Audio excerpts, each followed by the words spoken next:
All the analyses talk about horsepower and acceleration. None mention the brutal truth about survival rates.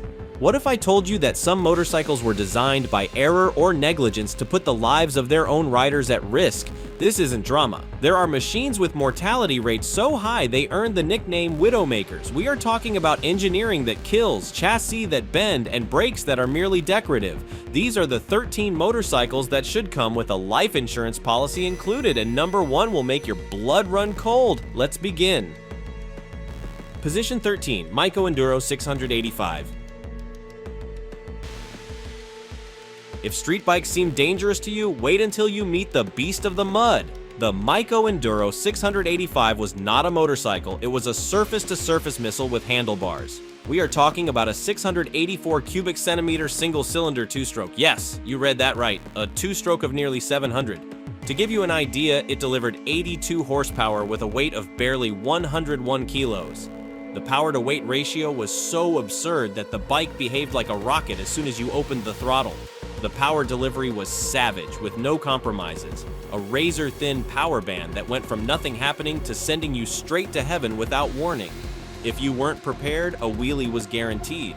But the most terrifying thing about the Maico wasn't how it rode, but how it started. To start this monster, you had to kick the starter pedal with the strength and precision of a bomb technician.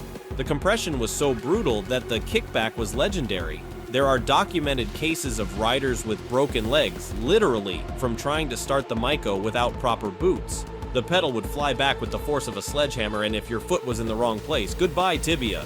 Once running, the narrow power band meant only the most experienced riders could tame it. You'd be cruising calmly at low revs, and suddenly the engine would boil over and the front wheel would start clawing at the sky while you struggled not to fall on your backside. The Maico Enduro 685 was not a bike, it was a trial by fire. You either overcame it or it devoured you. Position 12, Harley-Davidson Dyna Series Death Wobble. Since 1991, the Harley-Davidson Dyna family has dragged along a problem so serious it has its own name, the oscillation of death, or as they call it in the United States, the death wobble. Imagine the scene. You are on the highway at about 110 kilometers per hour, relaxed, enjoying the roar of the engine. Suddenly, without warning, the rear tire starts dancing from side to side. The handlebars begin to oscillate violently. It's not a gradual loss of control, it's a mechanical earthquake that fills your pants in tenths of a second. The origin of the problem lies in Harley's peculiar way of mounting the engine. Unlike other manufacturers who attach the swing arm directly to the chassis, Harley decided to anchor the Dyna's swing arm to the transmission itself. The entire engine and transmission assembly floats on rubber mounts, allowing excessive movement that is amplified by the V-twin's vibrations. The result is chronic instability that can appear at any moment. In 2006, Harley redesigned the chassis, significantly increasing the weight to try and control the issue. It barely helped. Owners, tired of living in fear, began developing their own solutions. Specific tires, fork braces, and aftermarket steering dampers. In 2005, an outside company created a specific stabilizer for the Dynas, the famous True Track, designed expressly to eliminate the wobble. The fact that a private company had to engineer a fix for a factory defect gives you an idea of how grave the problem was. Harley's response was the usual: blame the rider or a lack of maintenance. The company has defended dozens of cases related to the death wobble in court, sometimes even countersuing owners who complained. This defensive stance suggests that admitting a systemic design flaw would have opened the door to multi-million-dollar claims. The Dynas, meanwhile, kept dancing. Position 11, Honda CX500 Turbo. The 80s, the turbo wars were at their peak and Honda couldn't be left behind. In 1982, the Tokyo team decided to show the world their technological superiority with the CX500 Turbo. It was a bike that looked like it was pulled from the future, featuring the first computer-controlled electronic fuel injection in the brand's history. The problem is that the future sometimes stinks. The starting point was the V-twin engine of the CX500, a power plant that was already complicated on its own. By adding the turbo and all the associated electronics, Honda created a maintenance monster. When the stator failed, and it failed often, you couldn't just swap it out like on a normal bike. You had to remove the entire engine and split the crankcase. The same went for the oil seals, coolant seals, and the timing chain tensioner. Basic maintenance required major surgery. But even when everything worked, the CX500 Turbo had a childhood problem: massive turbo lag. Power delivery was unpredictable. With a cold engine, the bike was ungovernable for the first few minutes, jerking and threatening to stall at every traffic light. Trying to merge into traffic with a CX500 Turbo was Russian roulette. You would open the throttle, nothing would happen, and suddenly the cavalry would arrive with a kick in the backside that could send you into the opposite lane. The handlebars were spongy and imprecise, and the single-disc front brake was a cruel joke considering the speed potential the bike hid. Honda, seeing the mess, replaced it the following year with the 650 Turbo, but the damage was done. Barely 5,000 units saw the light of day before Honda threw in the towel. The CX500 Turbo is a collector's item today, but in its time it was a warning that technology, when poorly applied, kills. Position 10, Kawasaki GPZ 750 Turbo. If Honda's experiment was a disaster, Kawasaki's was a homicidal statement of intent. The GPZ 750 Turbo, produced between 1984 and 1985, took turbo lag to extremes of psychological terror. Riders who tested it described the power delivery as a sudden sledgehammer blow in the middle of a curve, capable of unseating any rider with human reflexes. When the engine was cold, the bike was literally unmanageable for the first few kilometers. It jerked, choked, and maintained an erratic idle that made you fear for your life at every stoplight. Many units left the factory with such a lean mixture that they couldn't stay idling steadily, causing a stutter in acceleration every time you tried to move from a standstill. Imagine trying to merge onto a highway with heavy traffic while your bike hesitates every time you open the throttle. The GPZ 750 Turbo created a deadly lapse of time where nothing happened, followed by an explosion of power that could lift the front wheel without warning. In a curve, that power hit was a death sentence. The insurance industry, which isn't stupid, began to take note. State Farm and other companies created blacklists of bikes they refused to insure, and all the turbos were on that list. Turbo became synonymous with too fast, too dangerous. The GPZ 750 Turbo lasted 2 years in production. The combination of technical failures, impossible maintenance, and pressure from insurers killed factory turbos and bikes for decades. Position 9, Suzuki GSX-R 1100 1989K. The Suzuki GSX-R 1100 from the late 80s has a split personality. On one hand, it is an icon of power. On the other, it is a coffin on wheels, specifically the 1989K model. 156 raw horsepower stuffed into a chassis that had become obsolete before it even left the factory. The problem was Suzuki's decision to use an old double cradle design, incapable of handling the torque and twisting generated by that massive engine. The bike twisted like a snake, causing low-frequency oscillations every time you hit the brakes firmly. The steering geometry was a disaster, and the suspension seemed to be there just to fill a requirement. The GSX-R 1100 became the favorite weapon of hooligans, but that fame came with a blood price. In 1989, Suzuki rider Phil Meller died while competing with a GSX-R 1100K at the Isle of Man TT. In the same race, Jamie Whittam also crashed. The accidents were so severe that authorities banned large bikes from the TT for several years. A temporary ban on the most dangerous race in the world, think about that. The people who understand bikes better than anyone, the race organizers, decided the big ones were too dangerous even for them. That is a verdict.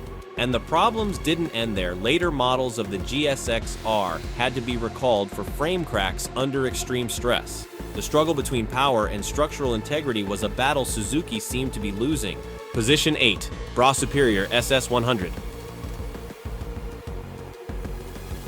We arrive at a name that sounds like a legend. The Bra Superior SS100, introduced in 1924, was the Rolls-Royce of motorcycles, a marvel of engineering for its time, yes, but it also represented the absolute limit of what 1920s technology could do, and those limits could kill you with a smile on your face. Journalist Hunter S. Thompson captured it perfectly when he wrote about high-speed machines of the era. If you rode the Black Shadow at top speed for any length of time, you almost certainly died. It wasn't an exaggeration, it was a fact. Raw speed far outpaced the capacity of the chassis and brakes. The SS100, according to modern critics who have tested it, had devilish handling when pushed. The drum brakes, though modified to dissipate heat, remained a nightmare. The bike would snake when leaned into a fast corner on uneven asphalt. The most famous example of its danger is the death of T.E. Lawrence, Lawrence of Arabia, in 1935. Lawrence crashed his SS100 while swerving to avoid two boys on bicycles. He died from head injuries. But his death had an unexpected and revolutionary consequence. The neurosurgeon who treated him, Hugh Cairns, began researching head injuries in motorcyclists. His research led to the mass adoption and eventually the mandatory use of helmets. A dangerous bike with a tragic end became the catalyst for one of the most important safety advancements in motorcycling history. Position 7. Harley-Davidson V-Rod. When Harley-Davidson teamed up with Porsche to create the V-Rod, they wanted to prove they could build a modern, fast cruiser, and they succeeded. But modernity brought hidden dangers that wouldn't take long to surface. The most serious affected ABS models manufactured between 2008 and 2011. DOT4 brake fluid is hygroscopic, meaning it absorbs water from the atmosphere. If it wasn't changed strictly every 2 years, following the manual to the letter, that fluid could gel and form deposits in the ABS control valve. When this happened, the valve would stick and the brakes would stop working. No warning, no lights on the dash. You'd be cruising along, pull the lever, and nothing would happen. The design was so dependent on surgical maintenance that any oversight turned the brakes into mere decoration.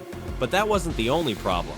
The V-Rod also suffered from the famous Harley death wobble, that savage oscillation that appeared on the highway without prior notice. And in the courts, things got even uglier.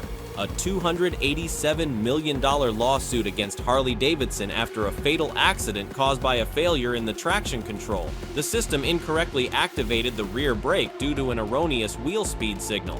Worst of all, it was a known problem with an existing recall, and the owner had been assured by the dealership that it was fixed. It wasn't, and someone died because of it. Position 6. Yamaha VMAX Original. The Yamaha VMAX of 1985 was everything the 80s represented: excess, power, and an intimidating aesthetic. But it was also a textbook example of how not to build a motorcycle. Its 1,200 cubic centimeter V4 engine was a beast, but the chassis looked like it was taken from a bicycle. Those who tested it described it as an unbeatable straight-line machine and a disaster as soon as the first curve arrived. It earned nicknames like Muscle Cruiser or Arm Ripper, and for good reason. The VMAX went like a rocket in a straight line, but as soon as the asphalt twisted, it behaved like a drunk monkey with a borrowed bike. Experienced riders planned their routes to avoid curves whenever possible. But the most serious problem was the brakes. They were so insufficient that owners joked the bike went twice as fast as it could stop, and it was no joke. Having a machine capable of brutal acceleration without the power to stop it was a death sentence waiting to happen. Additionally, the VMAX accumulated serious recalls. The 1985 models suffered from front wheel bearing failures that could cause you to lose control. The 2009 models had electrical problems that left the engine stuck at 3,000 revolutions when you let off the gas. Imagine trying to stop at a red light with the engine revving as if you were waiting for the start of a drag race, and models up to 2011 had to be recalled for oil pump failures that caused sudden engine stalls. The VMAX was pure muscle with no brains. Position 5. Suzuki TM400 Cyclone. If there is a bike that deserves the title of the most dangerous ever built, it is the Suzuki TM400 Cyclone. Produced between 1971 and 1974, it earned its reputation as a bone breaker the hard way. The problem started with the electronic ignition, which functioned like a kill switch in reverse. Up to 4,000 revolutions, the bike was docile, almost tame. As soon as you crossed that threshold, the ignition advance would jump suddenly without transition, and the beast was unleashed. It was as if someone kicked you from behind while you were trying to hold on to the handlebars. Furthermore, the chassis was a piece of junk, too light, poorly built and incapable of withstanding the power the engine released. Riders recounted that the rear end moved so much they could see it out of the corner of their eye, while the bike looked like a fish out of water on bumpy straights. But the worst part was that the Cyclone was dangerous even when turned off. The compression was so high that kickstarting it required superhuman strength, and the pedal's kickback broke tibias without mercy. There are dozens of testimonies from riders with broken bones just from trying to start the Cyclone. The bike's reputation became so toxic that it is almost impossible to find an owner who hasn't had a serious accident or injury with it. Suzuki continued manufacturing it years after knowing the problems, but in the end, people simply stopped buying it. When the word of mouth is that you're going to break your leg just by starting the bike, the product is dead. Position 4. Kawasaki H1500 Mach 3. We arrive at the first of the true Black Widows, the Kawasaki H1500 Mach 3, produced between 1969 and 1975, carried several nicknames, all of them disturbing: the Triple That Kills or the Widowmaker. Its 500 cubic centimeter 3-cylinder 2-stroke engine claimed 60 horsepower, but it delivered them in the worst possible way. The weight distribution was a disaster, with nearly 60% of the weight over the rear wheel. This made the bike behave like a pendulum in corners, with a light front end and the rear dancing around. The power delivery was typical of a 2-stroke, a toggle switch. When the power band hit in the middle of a curve, a high-side crash was almost guaranteed. The chassis was flimsy, made of thin steel tubes that twisted under stress. The drum brakes on the early models were merely an anecdote. To top it off, the H1 was famous for its tank slappers, those savage steering oscillations that appeared when accelerating in fast corners. Insurance companies began to drastically raise premiums for Kawasaki triples, directly affecting sales. The H1 lasted until 1975, but its dark legend outlived it. It was the first to prove that power without control isn't freedom, it's a sentence. Position 3. Suzuki TL1000S. Year 1997. Suzuki launches the TL1000S with the intention of creating a superbike inspired by Formula One technology. What they didn't know was that this innovation almost killed their customers. The TL1000S became famous for its unpredictable behavior and its tendency towards steering oscillations. The source of the problem was a rotary steering damper, inspired by F1, which was placed too close to the exhaust. During sporty riding, the damper oil would overheat and lose its properties. The result was an underdamped steering that, at high speeds, could trigger a deadly oscillation without warning. The bike became unstable, violent, and impossible to control. The power delivery didn't help either. The V-twin engine had an irregular character that, combined with the instability, made the TL1000S a Russian roulette on wheels. Accidents followed one after another. Suzuki had to issue a global recall to install conventional steering dampers on all units, but the damage was done. The sentiment among motorcyclists was clear. No bike should need an external fix to keep you from crashing. The TL1000S became the textbook example of how poorly tested innovation can have fatal consequences. Position 2. Kawasaki H2750. At the top of the Black Widow podium is the one that started it all, the 1972 Kawasaki H2750, the original, the first to truly earn the title of Widowmaker. 750 cubic centimeters, 2-stroke, 3 cylinders, and 74 horsepower capable of reaching 200 kilometers per hour, an absolute insanity for the era. But the terrifying part wasn't just the speed, it was how you got there. The brakes were from the Stone Age, a single front disc that could barely handle the inertia of a bicycle. Stopping the H2 was an exercise in faith and superhuman strength. The power delivery was a rider's worst nightmare. Like any 2-stroke, when the power band hit, it did so like a sledgehammer. No subtlety, no warning. A dry punch that lifted the front wheel and left the rider clinging to the handlebars, praying the trajectory was correct. The chassis, flexible and poorly conceived, twisted at high speeds, causing oscillations and making the bike lose all composure in fast corners. The combination was lethal. Too much power, insufficient brakes, and a chassis that wasn't up to the task. The H2 lasted barely 4 years until 1975. Anti-pollution laws and the oil crisis killed it, but its spirit, the bike that proved uncontrolled excess is a sentence, lives on in every list of dangers on 2 wheels. Position 1. MV Agusta F4750 Early Series. And we have reached the entry that deserves the very top spot. The MV Agusta F4 750, especially the early series, the Serie Oro from the late 90s. A bike as beautiful as it was treacherous. Built around a 4-cylinder engine that was a true mechanical gem, the F4 promised the Italian dream come true. But for many, the dream became a nightmare. The chassis, a twin-spar setup of extreme rigidity, did not forgive a single mistake. Any indecision, any sudden correction, and the bike punished you without mercy. The power delivery was fierce, but the worst part was its behavior in tight corners. The F4 had a tendency to tuck the front or snap its trajectory if the rider wasn't at the exact right speed, causing death-defying scares. Furthermore, the early models lacked the electronic controls we take for granted today. It was the rider alone against danger with a machine that in inexperienced hands became an uncontrolled projectile. Accidents involving novice owners, seduced by the bike's beauty but incapable of taming it, began to pile up. The F4 didn't have a specific factory flaw like the TL1000S, but its overall package was so radical that it demanded a level of experience from the rider that many simply didn't have. And in the world of motorcycles, that is also a design flaw. The MV Agusta F4 proved that beauty also kills, and that the line between a work of art and a coffin on wheels is thinner than it seems.